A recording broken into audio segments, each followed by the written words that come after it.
신명기 10장 말씀에는 우상 숭배로 파괴된 하나님의 언약이 은혜로 다시 회복되는 두 번째 돌비를 받는 장면이 기록이 되어 있습니다. 백성들이 하나님의 뜻을 쫓아 살아가야 할 것을 분명히 일러주고 있는 겁니다. 언약이 다시 회복됐으니까. 우리가 본문을 통해 중요하게 얻을 수 있는 교훈은 죄 때문에 마땅히 멸망을 받아야 될 인간이 하나님의 은혜와 긍휼로 죄사함을 받게 됐고, 그리고 이제 우리의 날마다의 삶을 통해서 하나님께서 요구하시는 뜻을 따라 살아갈 수 있는 기회가 부여됐다는 겁니다. 모세가 처음으로 받은 두 돌파는 우리 신명기 9장 16절 17절에 보면 백성들이 금송아지 우상 숭배 때문에 깨트려 버리게 됩니다. 그래서 9장 16절 10절 보면 내가 본즉 너희가 너희 하나님 여호와께 범죄하여 자기를 위하여 송아지를 부어 만들어서 여호와께서 명령하신 돌을 빨리 떠났기로 내가 그 두 돌판을 내 두 손으로 들어 던져 너희 목전에서 깨트렸노라. 그러니까 하나님과 맺은 언약의 파괴를 뜻합니다.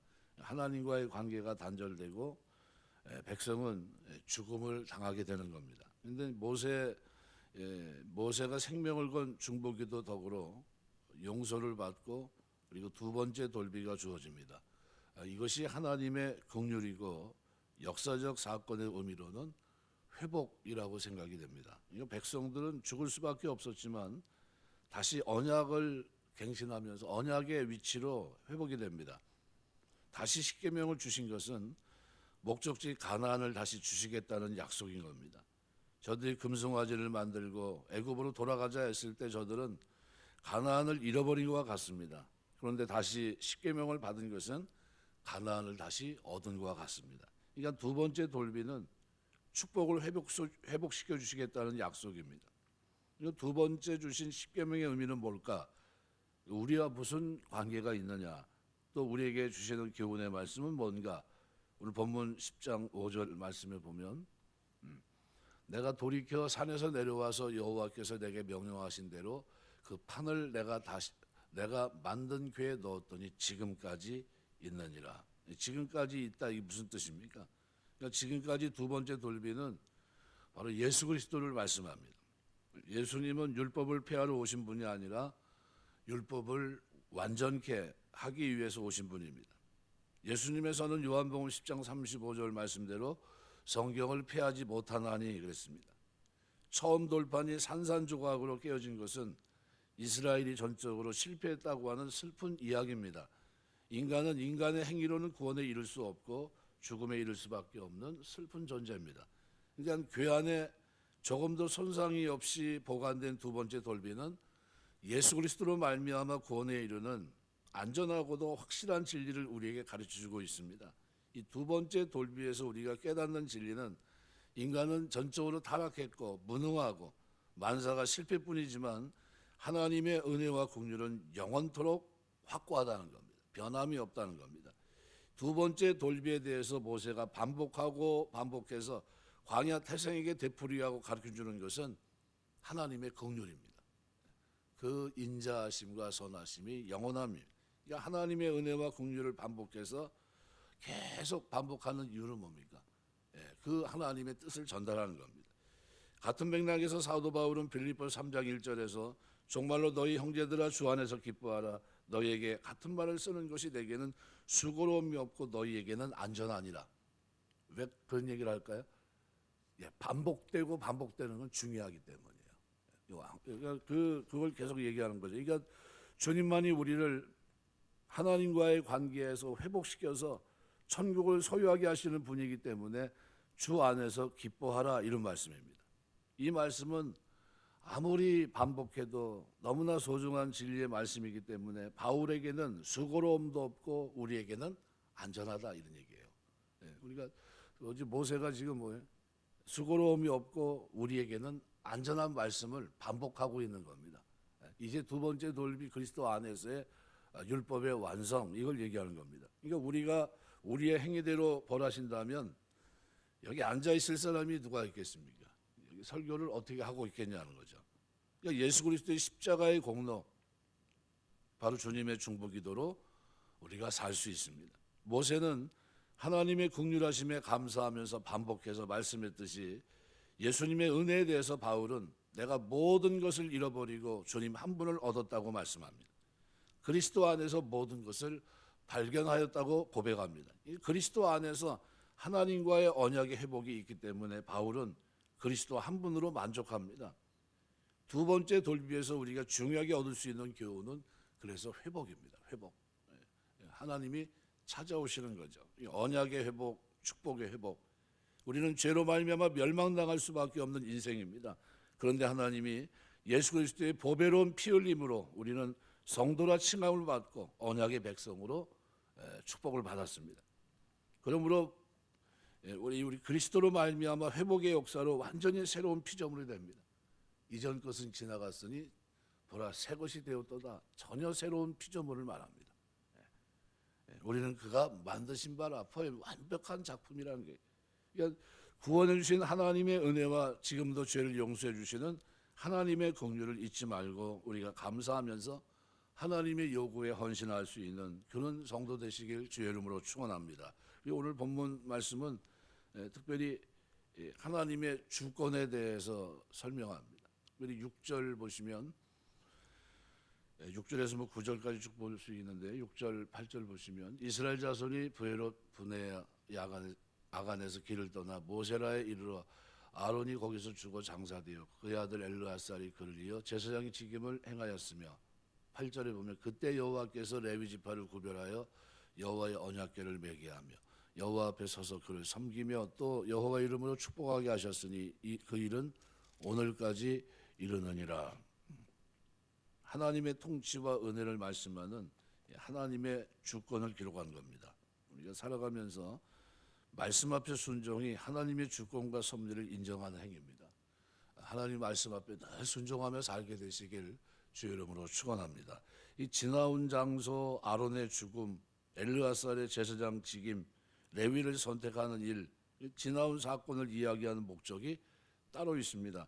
지난 역사 속에 나타난 사건들을 통해서 하나님의 주권적 섭리를 말씀하고 있고 백성들은 하나님의 말씀에 무조건 순종해야 된다는 것을 가르치기 위함입니다. 아론은 비록 이스라엘 초대 대제사장이었고 백성들에게 인정을 받았다 해도 하나님 말씀에 불순종하였기 때문에 하나님은 그의 제사장의 옷을 벗기고 생명을 취하여 불러가십니다. 우리는 예수 그리스도의 십자가 공로로 하나님 자녀가 됐습니다. 값없이 의로운 백성이 되었습니다. 하나님은 우리의 불의한 행동에 대해서 벌하시지만 지옥 가는 법은 없습니다. 그러나 중요한 것은 하나님께서 불의한 행동을 하는 자를 데리고 가신다는 거예요. 불순종의 삶은 하나님의 영광을 가리우기 때문에 생명을 취하여 가십니다. 아론의 죽음은 불순종하는 사람에게 경각심을 주기 위한 그런 죽음이었습니다. 하나님께서 레위를 선택하신 것을 모세는 말씀으로 증언합니다. 아론의 죽음과 레위의 선택, 이것을 같이 말씀하고 있습니다. 이유가 뭡니까? 이 사건의 배후는 금송아지 사건이 우상숭배입니다. 아론은 불순종했고 레위는 순종했습니다. 모세가 산에서 내려올 때 백성들은 아론의 주도하에 금송아지를 만들어 우상숭배를 했습니다. 백성들은 방자했고 그것은 아론이 그들로 방자하게 하여 원수에게 조롱거리가 되게 하였기 때문입니다. 이때 모세가 진문에 서서 누구든지 여호와의 편에 있는 자는 내게로 나오라 하자 레위 자손이 다 모여 모세 앞으로 왔습니다. 온 백성이 금송아지 앞에 절하고 경배할 때 레위 자손은 하나님 편에 있었습니다. 모세는 저들에게 칼을 차라고 말하고 회개하지 않은 백성을 죽이라고 명합니다. 그 결과 그들은 3,000명가량을 죽입니다. 레위 자손은 어려운 명령에 순종했던 거죠. 이 모습을 출애굽기 32장이 다루고 있어요. 32장 25절부터 29절을 보시면 모세가 본즉 백성이 방자하니 이는 아론이 그들을 방자하게 하여 원수에게 조롱거리가 되게 하였습니다. 이에 모세가 진문에 서서 이르되 누구든지 여호와의 편에 있는 자는 내게로 나오라며 레위 자손이 다 모여 그에게로 가는지라. 모세가 그들에게 이르되 이스라엘 하나님 여호와께서 이렇게 말씀하시기를 너희는 각각 허리에 칼을 차고 진 이문에서 저문까지 왕래하며 각 사람이 그 형제를 각 사람이 자기 친구를 각 사람이 자기 이웃을 죽이라 하셨느니라. 레위 자손이 모세의 말대로 행하며 이날의 백성 중에 3천 명가량이 죽임을 당하니라. 모세가 이르되 각 사람이 자기의 아들과 자기의 형제를 쳤으니 오늘 여호와께 헌신하게 되었느니라. 그가 오늘 너희에게 복을 내리시리라. 뭐를 하나님께서 심판하신 겁니까? 우상 숭배입니다. 그래서 이 사실을 기록하고 있는 성경, 특별히 말라기서는요, 말라기서 2장 4절부터 6절에 보면 이렇게 표현합니다. 만군의 여호와가 이르노라. 내가 이 명령을 너에게 내린 것은 레위와 세운 나의 언약이 항상 있게 하려 함 줄 너희가 알리라. 레위와 세운 나의 언약은 생명과 평강의 언약이라. 내가 이것을 그에게 준 것은 그로 경외하게 하려 함이라. 그가 나를 경외하고 내 이름을 두려워하였으며 그의 입에는 진리의 법이 있었고 그의 입술에는 불의함이 없었으며 그가 화평함 정직함으로 나와 동행하며 많은 사람을 돌이켜 죄악에서 떠나게 하였느니라. 레위와 맺은 언약으로 말라기서는 기록하고 있습니다. 하나님이 레위와 언약을 세웠고 레위가 하나님을 경외하고 두려워했으며 그의 입술에 불의함이 없고 많은 사람을 죄악에서 돌이켜 떠나게 했다라고 증거합니다. 아론은 불순종해서 벌을 받았지만 레위는 순종해서 복을 받습니다. 그러니까 아론의 죽음과 레위의 선택을 함께 말씀하고 있는 것은 하나님 명령에 무조건 순종해야 된다는 사실을 백성들의 마음에 심어주기 위해서입니다. 우리가 살아가면서 하나님 말씀 앞에 무조건 순종하시길 주 이름으로 축원합니다. 하나님 말씀 앞에 순종해야 됩니다. 하나님의 주권을 우리가 믿고 삽니다. 섭리하시는 하나님이 우리에게 말씀을 통해 가르쳐 주십니다. 그 말씀에 우리의 자세는 뭡니까? 순종이에요. 그러니까 하나님의 말씀을 선자들에게 주실 때 뭐라고 표현합니까? 여호와의 말씀이 누구에게 임하니라 이렇게. 요나에게 임했고 스가랴에게 임했고 여호수아에게 임했고 다 임합니다. 임한다는 것은 하나님의 주권이 누구에게? 하나님께 있다는 겁니다. 그럼 하나님 말씀을 받을 때는 뭡니까? 순종이에요. 요나가 요나에게 임한 말씀 앞에 순종해야 되는데 순종하지 않고 갑니다. 어떻게 됐습니까? 바닷속에서 던져져요. 그리고 회개하고 다시 어떻게 합니까? 니느웨로 갑니다. 그래서 그 성에 하나님의 심판을 얘기합니다. 오늘 13절에도 말씀해 보면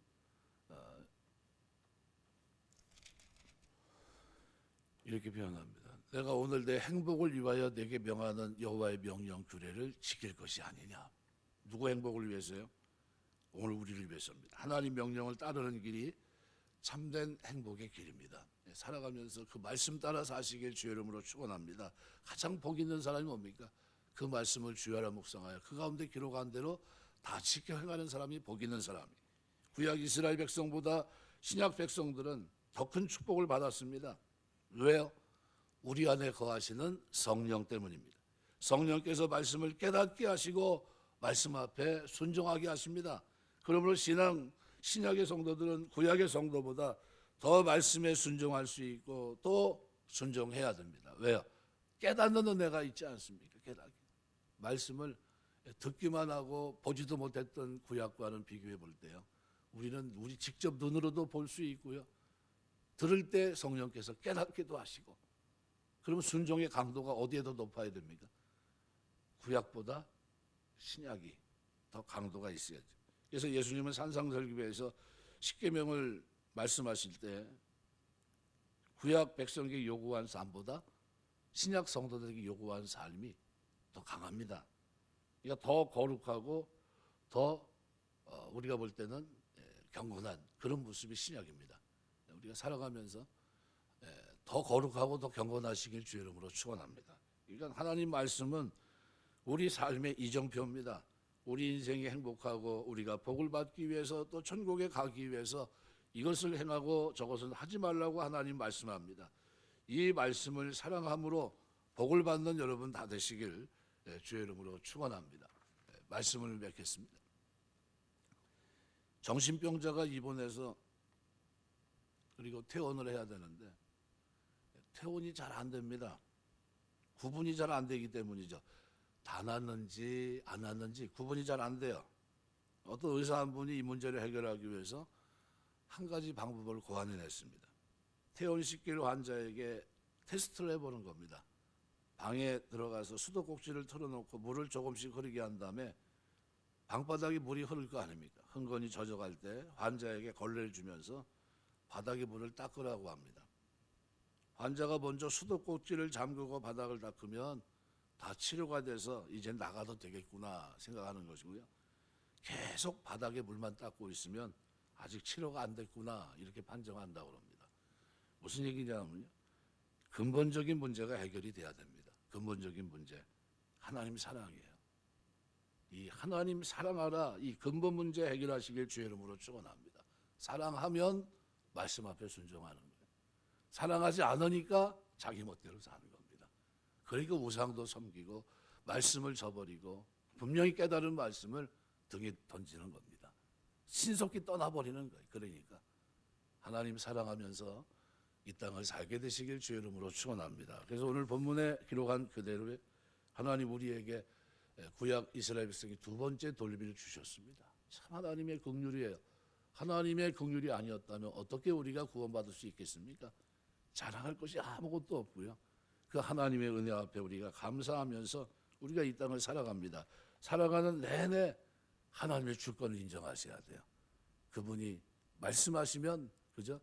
구약의 백성들은 그저 특정한 사람만 하나님 말씀이 임했지만 신약 그리스도인들에게는 하나님의 성령이 우리 안에 내주하시면서 말씀을 들을 때 깨닫게 하시고 순종할 수 있는 더 힘을 우리에게 부어주신 겁니다.